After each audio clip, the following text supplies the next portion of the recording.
The barking started before sunrise.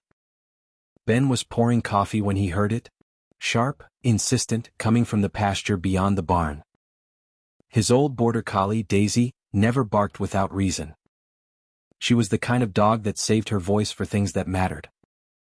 He stepped out onto the porch, mug in hand, the cold biting his skin. Daisy stood near the fence line, tail stiff, head low. Her bark had changed. Not alarm. Not anger. Something else. Ben grabbed his coat and walked across the frosted grass. When he got closer, he saw what she was guarding. Curled in the ditch, tangled in burrs and half hidden under a scrap of wire, was a tiny coyote pup. Its fur was matted, ribs showing, eyes dull. It looked barely old enough to stand. Daisy whined softly and looked up at him, then back at the pup. Ben frowned. "Girl, what have you found?" The pup tried to crawl away but couldn't. It made a small, broken sound. He hesitated. Coyotes and livestock didn't mix. He'd lost lambs to them before. Instinct said to walk away. But Daisy didn't move. She just stayed there, ears back, pressing herself low to the ground as if to say, "It's hurt. Help it." Ben sighed, set his coffee in the dirt, and knelt. "All right then." He slipped off his gloves and reached for the wire. The metal had caught around the pup's hind leg, cutting deep into the skin. It must have been trapped all night. The wound was raw, but not beyond saving. Ben pulled the wire loose while Daisy hovered close, whining under her breath. When the pup was free, it tried to stand, then collapsed again, exhausted. "Easy," Ben murmured. "No one's gonna hurt you." He wrapped it in his jacket and carried it to the barn. Daisy trotted beside him the whole way, eyes fixed on the bundle in his arms. Inside, he laid the pup on a blanket in the hay. It trembled, blinking against the light. Daisy lay down next to it, close enough for warmth but not touching. Ben cleaned the wound, poured water into a bowl, and watched as the pup sniffed, then drank. He told himself it was only for a night. Once it could walk, he'd let it go. But the night turned into 3. By the end of the week, the pup was stronger. It followed Daisy everywhere, out to the fields, around the pens, even to the porch. Daisy treated it like it was one of her own. She'd nudge it toward food, block it gently when it wandered too far, curl around it when the wind picked up. Ben tried not to get attached. "You can't stay here, little one," he said more than once. But Daisy would tilt her head at him, as if she'd already made the decision. Neighbors warned him it was a bad idea. Coyotes grew fast, wild and clever. But whenever he looked at the pup limping after Daisy through the tall grass, he couldn't bring himself to chase it off. The pup learned to play.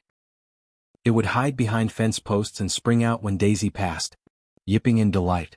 Daisy, patient as ever, would feint and circle, tail wagging slow. Sometimes Ben would catch them lying together under the old oak at dusk. The sun catching in their fur, black and silver, side by side like mother and child. He didn't know it then, but those quiet evenings would stay with him for the rest of his life. Summer passed. The pup grew taller, leaner. The limp faded. One morning, it was simply gone. No sign, no tracks. Daisy searched for days, nose down, circling the fields, calling softly. Ben watched her from the porch, heart heavy. "She'll come back," he told her, though he wasn't sure who he was trying to comfort. The next day he found the pup's trail leading toward the foothills, back into the wild. He stood there for a long time, hand resting on Daisy's back. "That's where you belong, little one," he said quietly. Daisy kept looking, but she didn't bark for her again. Life went back to its rhythm. Chores, lambing, fences, storms. Seasons rolled by. Daisy grew older. Her muzzle turned gray. She moved slower, slept longer. Ben noticed her pause sometimes at the edge of the pasture, staring toward the hills. Her ears would lift at faint sounds only she could hear. Then she'd wag her tail once, softly, and walk back to him. Years passed that way. Until one autumn morning, just as the first frost dusted the grass, Daisy began barking again.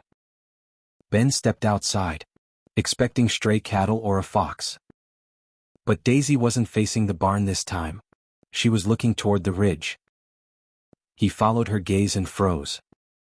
There, standing in the pale light, was a coyote. Full-grown. Fur thick and silvered along the spine, eyes the same amber gold as that half-starved pup he'd once carried into the barn. It didn't run. It didn't bare its teeth. It just stood watching them. Daisy barked again, sharp, excited. Then again softer. The coyote tilted its head, ears twitching, and stepped forward a few paces before stopping at the fence line.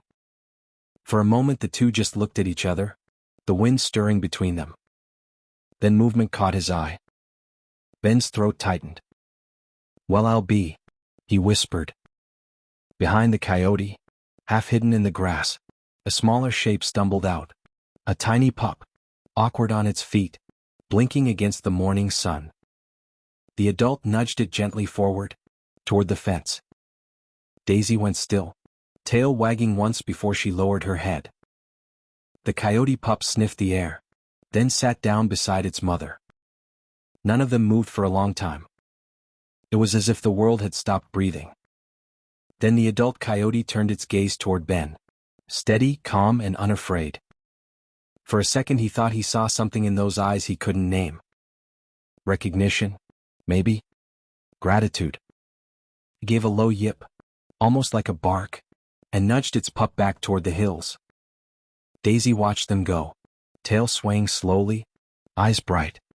At the crest of the ridge, the coyote stopped once more and looked back. The pup did the same. Then both vanished into the wild grass. Ben rested a hand on Daisy's head. "You did good, girl," he murmured. The morning felt heavier somehow, but not sad. That night, Daisy lay beside the porch, ears twitching in her sleep. The wind carried faint howls from far off in the hills. Ben looked out across the fields, where the stars trembled faintly over the horizon. Somewhere beyond them, two wild eyes watched back. A reminder of the day an old farm dog had chosen kindness over instinct, and changed his life forever.